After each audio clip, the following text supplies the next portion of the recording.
Senhor Luiz Roberto Antonic, doutor em Administração de Empresas pela Florida Christian University.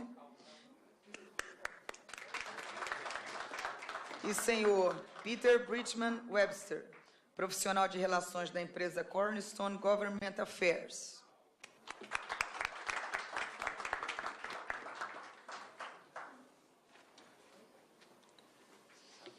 Concedo a palavra ao senhor Torquato Lorena Jardim pelo prazo de 10 minutos. Tem algum outro microfone ou ele vai usar esse aqui mesmo?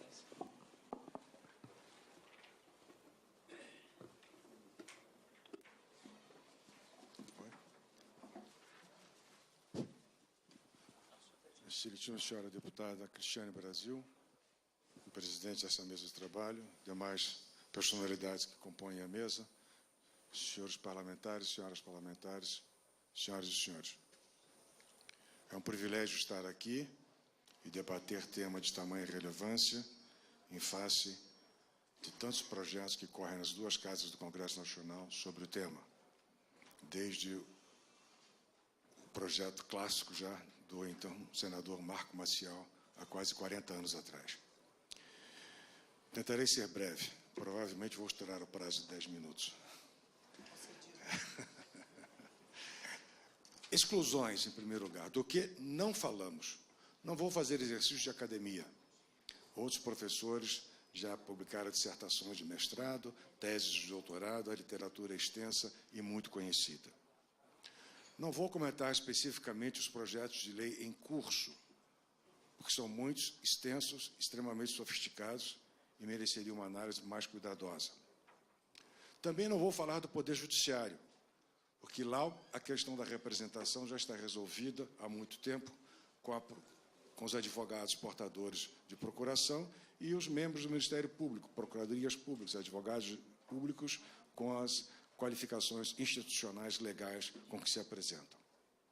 E, por fim, o Legislativo, em homenagem à independência e harmonia dos poderes, que não vim como advogado, vim como ministro do Poder Executivo, porquanto o Legislativo terá como conhecer melhor do que ninguém as suas peculiaridades próprias para saber do que, quanto, como, quando legislar.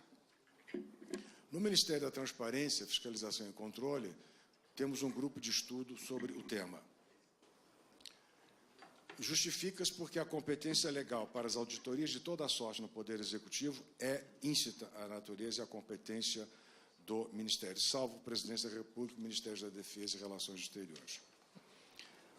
Qual é a intenção do nosso trabalho? É buscar no espaço do Poder Executivo o que seja peculiar ao debate que possa trazer o Ministério da Transparência em face da sua experiência com as negociações dos acordos de leniência e o seu trabalho intenso em parceria com os outros atores já muito conhecidos na chamada Operação Lava Jato. O quanto, sem quebra de sigilo, sem quebra de confidencialidade, pode ser compartilhado no espaço do Poder Executivo para o regulamento no Poder Executivo. É, portanto, um trabalho pontual para orientar recomendações ao Executivo Federal e para propor regulamento pertinente ao Executivo Federal. A outra preocupação é um DNA Brasil, ter presente a sociologia brasileira, a história brasileira, sem muita preocupação, se é que haverá alguma, de exercício comparado. A ciência comparada pede mais pontos em comum do que, em geral, se imagina. Cada cultura tem a sua perspectiva. Do que vamos falar, então? Vamos falar de representação, como saída do final do século XVIII, na Revolução Americana e na Revolução Francesa, quando então surgiu o conceito que nós adotamos no Brasil até hoje da vontade geral homogênea, la volonté générale. E essa vontade geral homogênea gera um mandato geral não vinculado. Os parlamentares, deputados em particular, deputados federais, deputados estaduais e vereadores, eleitos por um partido e uma circunscrição eleitoral, representam materialmente e formalmente todo o corpo eleitoral de todas as circunscrições eleitorais. Distingo aqui dois tipos de representação. Há uma tradicional e mais reconhecida representação política institucional. Representação política institucional, que surge mediante eleições periódicas para a reconstituição do mandato democrático. E, uma vez mais, cada país terá o seu DNA. Em alguns países, juízes são eleitos para o mandato certo. Em outros países, juízes e promotores não são eleitos, mas têm mandato certo. Tudo conforme a experiência de cada um. Mas há, e aqui é o ponto da reunião, mas há também uma representação social não institucional. Eu evito certos vocábulos pelo quanto que eles já atraem de preconceito, pelo quanto eles já atraem de positivo ou negativo a distorcer o seu verdadeiro significado. Por isso, ao invés de lobby, eu prefiro a expressão representação social não institucional, porque é do que se trata. É uma representação na democracia pela liberdade, em diálogo multilateral para conhecimento em ambiente de tolerância. Eu enfatizo esses conceitos: democracia, liberdade, diálogo multilateral, conhecimento e tolerância. É nesse ambiente de troca de experiências sociais, de cultura, que se faz a representação social não institucional. E por que surge esse tipo de representação? Porque a democracia moderna é uma organização de micro-universos. A nenhum partido político é possível responder a todas as demandas, em todos os segmentos da sociedade, em todos os cantos geográficos de uma sociedade. Por isso mesmo, o surgimento em todos os parlamentos de bancadas apartidárias, vinculadas a temas e grupos profissionais ou a políticas públicas específicas, regionais na federação e setoriais na economia. As aspirações sociais coletivas se apresentam, portanto, à margem da burocracia estatal. Essa democracia é um fenômeno universal. Essa gerência dos múltiplos segmentos que compõem a sociedade. Trata-se, então, em linguagem mais extensa, de representação alternativa, eventual, transitória ou permanente, informal ou institucional, que será tão eficaz quanto capaz de aglutinar parlamentares ou autoridades do executivo por acima e além de partidos políticos, para promoção de políticas públicas ou interesses regionais, setoriais, de classe social ou econômica. É essa representação social não institucional e não eletiva que Montesquieu denominava de poderes intermediários, àqueles outros que conceberam na separação tripartite dos problemas institucionais. É a parte menos estudada, menos conhecida da teoria de Montesquieu.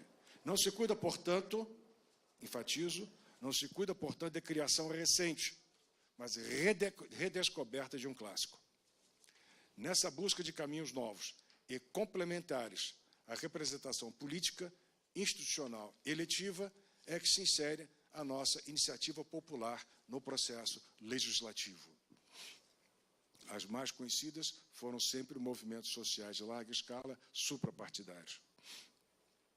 Mas na conceituação dessa representação alternativa não institucional e não eletiva, é preciso distinguir entre lobby em sentido estrito, relações públicas e educação. São três coisas completamente diferentes. A dificultar a regulamentação. Relações públicas e educação, em tese, não pretendem representação. As relações públicas, em geral, é uma intermediação social, digamos assim, uma identificação e aproximação de personagens. Educação é estudar, informar ou patrocinar uma ideia ou política pública indistintamente, sem vinculação a partido político ou governo. São os cursos de políticas públicas nas escolas de relações governamentais.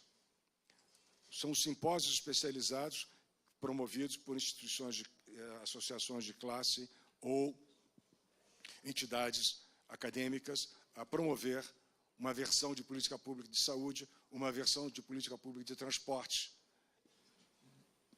ambientes dos quais participam os parlamentares e outros profissionais interessados. Mas não é lobby no sentido próprio, porque não pleiteia uma medida legislativa específica em favor de um grupo específico. É uma promoção de ideia, uma promoção, uma tentativa de promover um debate mais amplo. Passo, então, a uma outra perspectiva. Se é uma representação espontânea ou formal, não eletiva, não institucionalizada. Como institucionalizá-la? Ela tem que ser institucionalizada. Como institucionalizar a representação privada não política perante órgãos públicos políticos?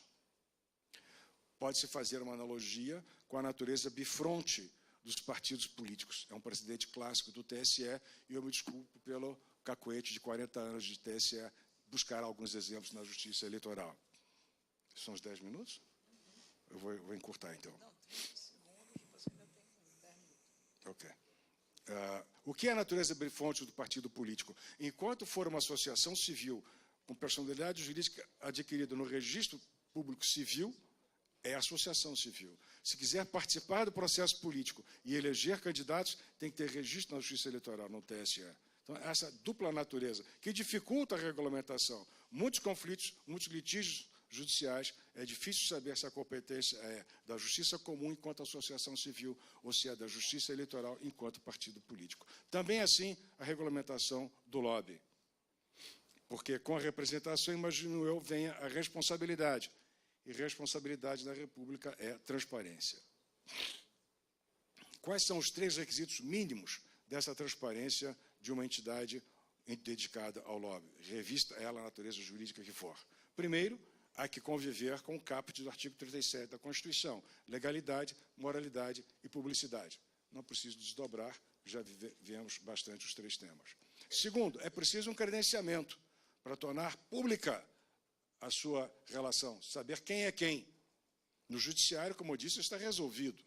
Advogados, procuradores e promotores têm suas credenciais legais, objetivas e institucionais. O Legislativo atende às suas próprias peculiaridades nos regimentos internos das casas. E o Executivo? O espaço territorial das atividades é o país, não é só Brasília. Vamos lembrar que há agências do Poder Executivo Federal em todo o território nacional.